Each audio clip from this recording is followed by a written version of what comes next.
Estamos em setembro e no Brasil já é uma tradição que esse mês seja lembrado como o mês da Bíblia, em razão da festa de São Jerônimo no final do mês, né? O santo foi secretário do Papa Dámaso, por ele encarregado de revisar a tradução latina da Sagrada Escritura, e o seu trabalho se tornou referência nas traduções da Bíblia até os nossos dias. Para entender um pouco a importância de se celebrar o mês da Bíblia, nós temos a alegria de estar conectados hoje com a irmã Zuleika Aparecida Silvano, mestre em Ciências Bíblicas pelo Pontifício Instituto Bíblico de Roma e doutora em Teologia Bíblica pela Faculdade Jesuíta de Filosofia e Teologia e assessora do Serviço de Animação Bíblica Paulinas. Agora, Paulinas Cursos, né, irmã Zuleika? Bem-vinda! Obrigada, é uma alegria estar aqui, né, para falar sobre esse mês da Bíblia, que para nós está sempre no coração aqui do Serviço de Animação Bíblica. Isso, e o professor Carlos André Leandro, ele que é professor de Sagrada Escritura na Faculdade de Teologia da Universidade Católica de Salvador. Bem-vindo, professor, uma alegria contar com a sua participação. Obrigado pelo convite, fico muito contente realmente de poder, como a irmã Zuleika falou, participar desse momento em que o mês da Bíblia é algo que toca o nosso coração, o coração dos brasileiros atualmente, né, depois de tantos anos de motivação pastoral, de círculos bíblicos. Então é sempre uma alegria poder motivar o nosso povo a tomar a Bíblia nas mãos, né? Isso nos anima, nos motiva o trabalho e a alegria de viver, né? De viver a fé. Se a gente fosse olhar para trás hoje, para ver as iniciativas que foram feitas, que foram incentivadas para se celebrar a Bíblia com um acesso maior às pessoas, com esse incentivo maior delas abrirem a palavra de Deus e rezarem essa mesma palavra, quais iniciativas vocês destacariam? E aí eu começo com a irmã Zuleika, depois eu pediria ao professor Carlos André também que pudesse contribuir com esse olhar agradecido por iniciativas de acesso mesmo à palavra de Deus. Bem, o mês da Bíblia, ele nasce aí praticamente no Concílio Vaticano II e para nós aqui no Brasil em 1971, né? E começou justamente aqui em Belo Horizonte, né, onde eu moro ultimamente, e começou conosco, né, com Paulinas, que foi uma iniciativa de uma irmã paulina dada a Dom João Rezende Costa de celebrar, né, o mês de setembro com o mês da Bíblia. Bem, com memória agradecida, acredito que é todas as etapas que nós passamos no Brasil com relação à Bíblia. Né, a primeira etapa do movimento bíblico aqui no Brasil, que era justamente, tinha como finalidade essa questão de conhecer a Bíblia, né? Dado que a gente estava aí saindo do Concílio Vaticano II e muitos conheciam as histórias sagradas, mas não tinha esse grande acesso, né, aos textos bíblicos. Depois nós passamos por essa fase, né, muito bonita, que era da pastoral bíblica. E essa fase foi interessante porque se na primeira a gente dava prioridade à questão de conhecer o texto, então aí foram feitos vários teatros, né? A gente lembra aí dos teatros bíblicos. Nós tivemos também carros alegóricos bíblicos, e aqui em Belo Horizonte era bastante interessante, né? Tinha os vários personagens que estavam aí nesses carros alegóricos, teve várias exposições de Bíblia aqui na rodoviária, né? Então esse foi o movimento bíblico. Na parte da pastoral bíblica, nós acentuamos, como memória agradecida, a formação. Nós tivemos várias formações no campo bíblico, também as instituições que nasceram nesse tempo com essa finalidade, como o Serviço de Animação Bíblica de Paulinas, o Centro Verbo, também teve o Centro Bíblico de Paulos, o CEBI, né, como o Centro Ecumênico Bíblico. Então, tivemos várias iniciativas, várias instituições que nasceram nesse tempo que nós chamamos, então, da pastoral bíblica. E, bem, nisso surgiu vários círculos bíblicos, né? Acredito que esse é uma iniciativa muito própria da América Latina e, sobretudo, do Brasil. E também acredito que a leitura orante, né, como um resgate, sobretudo para a vida religiosa, né, os religiosos aí podem estar lembrando da que nós tínhamos o projeto, né, Tua Palavra é Vida, que foi uma iniciativa muito bonita da vida religiosa, também estudar e aprofundar a Bíblia, mas o povo em geral, acredito que tinha essa questão de um aprofundamento bíblico através dos círculos bíblicos, através das escolinhas da fé, dos grupos de reflexão, que nos ajudou bastante. E agora nós estamos aí entrando nessa fase da animação bíblica, né, de toda a pastoral. Acredito que o marco, né, desse momento foi a Verbum Domini, que teve após, né, o sínodo da palavra, que nos trouxe vários outros elementos, né, dado que a Bíblia não será mais só uma pastoral entre as outras pastorais, como era o caso da segunda fase com a pastoral bíblica, mas ela é a animação bíblica de toda a ação evangelizadora e da toda a vida eclesial. Acredito que nós tivemos vários passos, né, bastantes iniciativas no decorrer desses anos.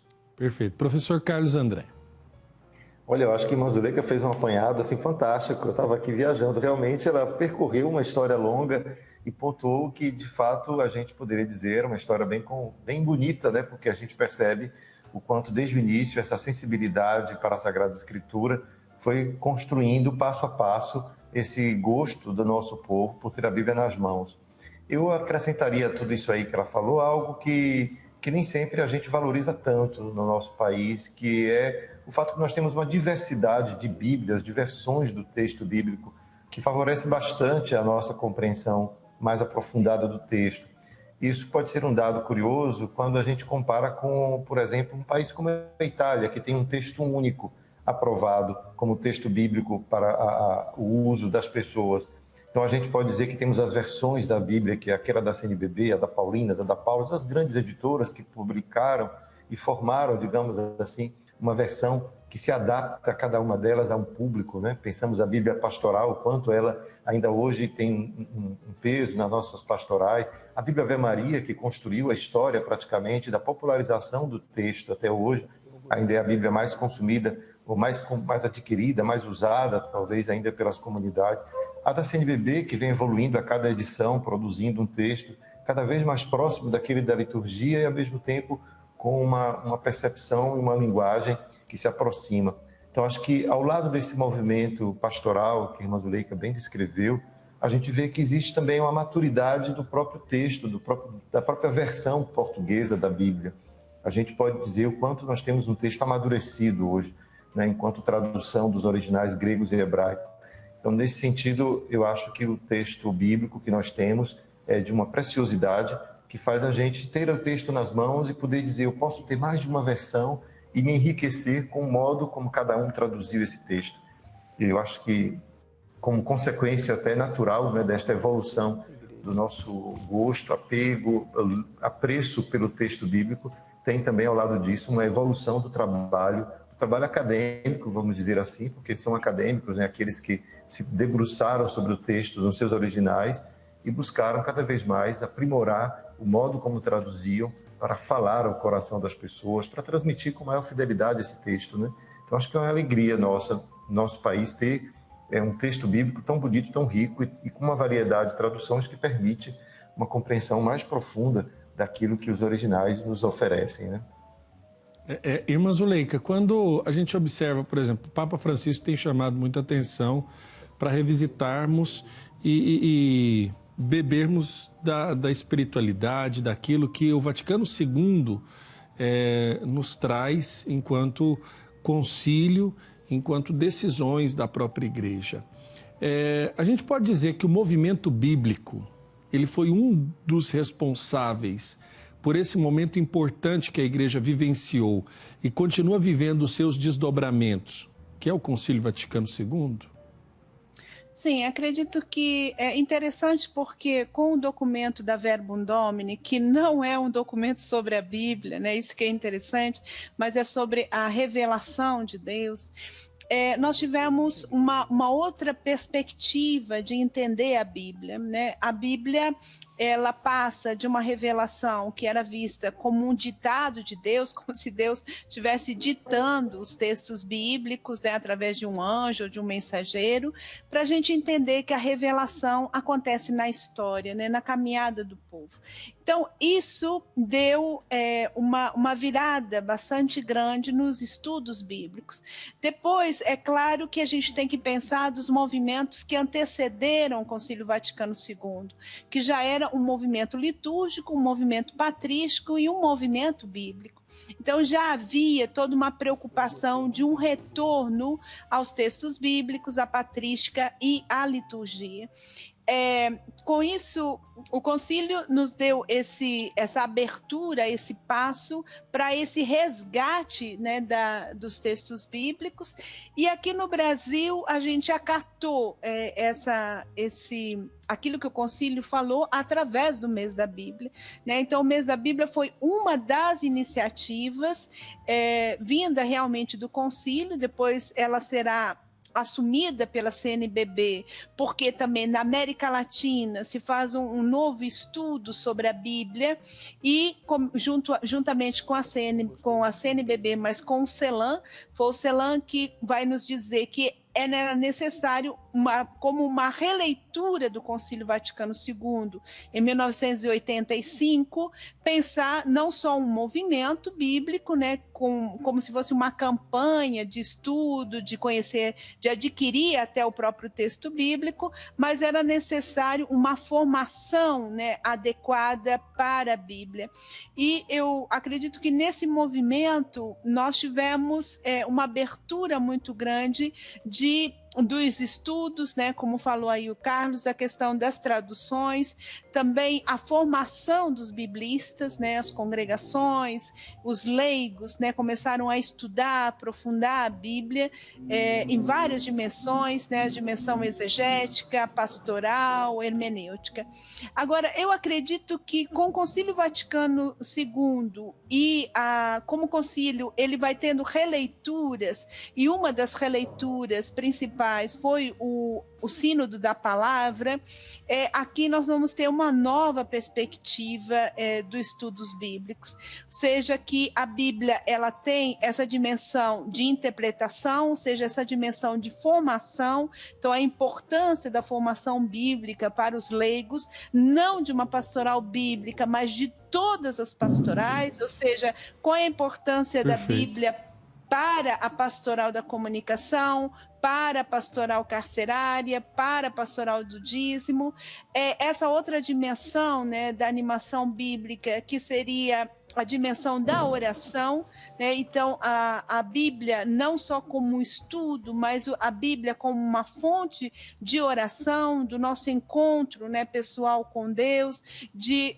um encontro também com a história de todo esse povo através da oração, e a Bíblia como esse elemento de evangelização, ou seja, a importância do Concílio Vaticano II e do Sínodo da Palavra e da animação bíblica de toda a pastoral era voltar a essa centralidade da Bíblia, né, na nossa liturgia, porque muitas vezes a gente valoriza somente a questão da Eucaristia, né, separada da mesa da palavra, que é extremamente importante na liturgia, a questão da catequese, né, que ela não é só doutrinal, mas a catequese, ela tem que ter a Bíblia como uma fonte da catequese, e agora esse terceiro elemento que a gente ainda está tentando acordar para ele, que é a Bíblia como fonte também das nossas pastorais, né? Porque às vezes a gente começa um encontro, né, de uma pastoral e nem recordamos que é necessário a gente rezar, pegar a palavra para iluminar a nossa caminhada, né? Dado que o próprio Papa Francisco falava, nós não somos uma ONG, nós não somos uma instituição somente social, nós somos uma instituição cristã que temos como fonte, como base, o texto sagrado, né? E a manifestação da palavra de Deus também em outras dimensões, né? Na criação, no pobre, nas realidades sociais, em todas essas outras realidades que também são palavra de Deus, mas fortalecido, sustentado pela Bíblia. Eu acho que é interessante, professor Carlos André, quando as comunidades, ao procurar, por exemplo, cursos de teologia, ao procurar uma caminhada para compreender melhor a sua fé, tem como princípio a própria palavra de Deus, né? Buscar entender. O primeiro desejo vem quase que pela porta da Bíblia ali. A pessoa quer entender o que ela reza, ela quer entender o que é revelado pela tradição bíblica. Como o senhor observa isso diante das nossas comunidades? O senhor que está diante de um curso de teologia e deve se deparar com esse tipo de situação, de pessoas que querem conhecer mais e que às vezes têm nas mãos a Bíblia, mas é aquela história daquele viajante, né? Se ninguém me ensina, como eu vou entender, não é mesmo? É bem isso, Padre. O senhor tocou no ponto crucial, assim, que é esse aspecto do entendimento da Sagrada Escritura. Acho que todos nós já fizemos essa experiência, né, de buscar um texto e, de repente, perceber que não entendeu e não saber, digamos, como encontrar a saída para interpretar um texto. É curioso que, ao lado de uma busca maior pelo texto da Sagrada Escritura, a possibilidade de compreensão desse texto é muitas vezes confundida ou atrapalhada por muitas interpretações paralelas ou, quem sabe, concorrentes, quando a gente pensa, por exemplo, os fanatismos dos nossos dias, né, em que o texto bíblico é tomado ao pé da letra. Mas aí quando a gente diz não é ao pé da letra, e como é que entende se não é ao pé da letra? Então aí abre-se, digamos, um leque bastante amplo de possibilidades de compreensão desse texto. É curioso porque as ciências do texto, ela progrediu muito nas últimas décadas. E a gente pode dizer que ao lado de uma compreensão histórica do texto bíblico, que é inclusive uma condição para a leitura católica da Bíblia, né? Uma coisa que é bem curiosa. A documento da Pontifícia Comissão Bíblica, interpretação da Bíblia na Igreja, classifica como imprescindível os resultados da pesquisa histórico-crítica para que um católico leia a Bíblia.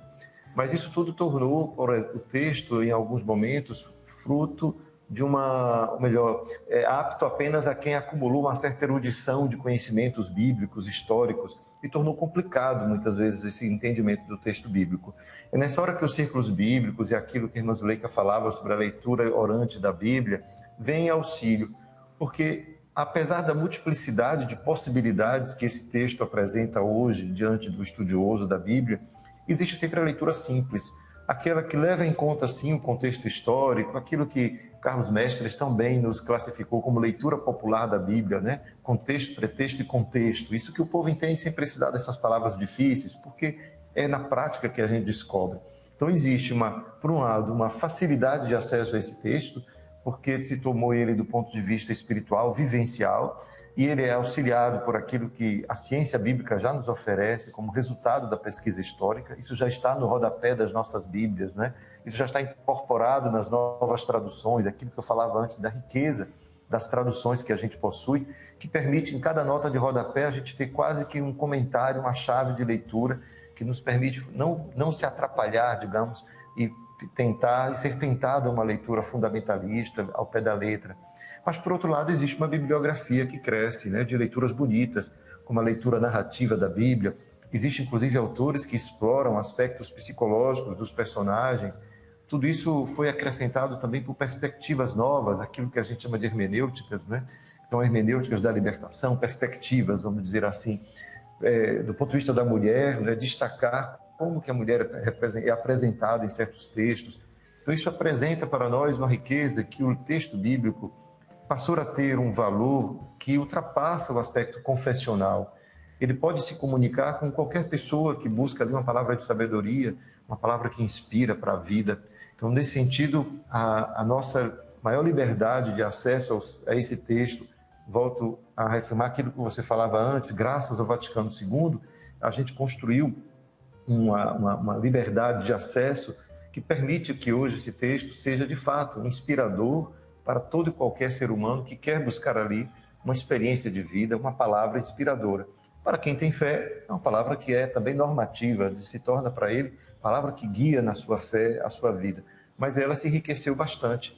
Eu acredito que quem, por exemplo, tem hoje dificuldade de ler a Bíblia, Se tomar uma boa Bíblia que tem uma boa nota de rodapé, tenho certeza que aquele preconceito que a gente tem, né? Eu não entendo, leio, não entendo, metade dele já terá sido, digamos, vencido. É quase um estímulo para a gente não se intimidar diante de um texto que pode parecer difícil, mas que, tomado de uma maneira mais simples, mais próxima a essa leitura popular da Bíblia, a gente vai sempre descobrir ali algo que enriquece, que engrandece a nossa vida. Eu acho que, nesse sentido, o resultado desse trabalho longo é um trabalho que permite que o acesso da Bíblia não seja apenas o texto, como disse a irmã Zuleika no início, era o próprio texto, mas é um acesso que também passa por uma compreensão maior, que não é necessário, tantas vezes, dessa mediação. Lógico, a mediação de um estudo bíblico, dos cursos, ela é fundamental. Eu creio que é difícil, realmente, sem uma introdução a esses textos, aceder à sua riqueza. Mas eu acredito que, nesse momento, a gente vai passar a um outro patamar. Os estudos que a gente oferece nos nossos cursos bíblicos levam ao patamar seguinte, aquele que já se aproximou do texto, mas agora quer compreender mais, quer ir mais longe. Aí sim, o estudo bíblico especializado, seja em um curso de teologia formal, seja nos cursos bíblicos que cada vez mais se aprimoram nas nossas pastorais e paróquias, eu creio que é o caminho para quem quer dar um passo seguinte. É lógico que nós, como católicos, ainda precisamos amadurecer nesse aspecto, né? Infelizmente, nós sentimos ainda muita resistência da parte dos católicos de tomar esse livro e ter essa coragem, né, de investir-se, de dedicar tempo para isso. É necessário, de fato, isso, né? É possível entender um texto com uma literatura tão profunda quanto a Bíblia sem esse tempo, né? Certo. Eu quero agradecer aos nossos dois convidados. Infelizmente, nosso tempo se esgotou, mas eu vou dar 30 segundos para a irmã Zuleika poder falar para a gente do subsídio que as Paulinas vão colocar à disposição, já está à disposição, né, nas livrarias, que é para meditação do livro de Josué desse mês, não é mesmo, irmã? Isso, o livro de Josué foi escolhido, né, para o mês da Bíblia deste ano, e nós temos 2 subsídios, né? Temos os subsídios do mês da Bíblia, que são 4 círculos bíblicos para a pessoa refletir junto com os grupos, né? Ele é bem mais popular. E nós temos aí, junto com o Carlos, né, que a gente trabalhou junto, são 11 autores, lançando então o livro de Josué, que será um livro mais de aprofundamento, né?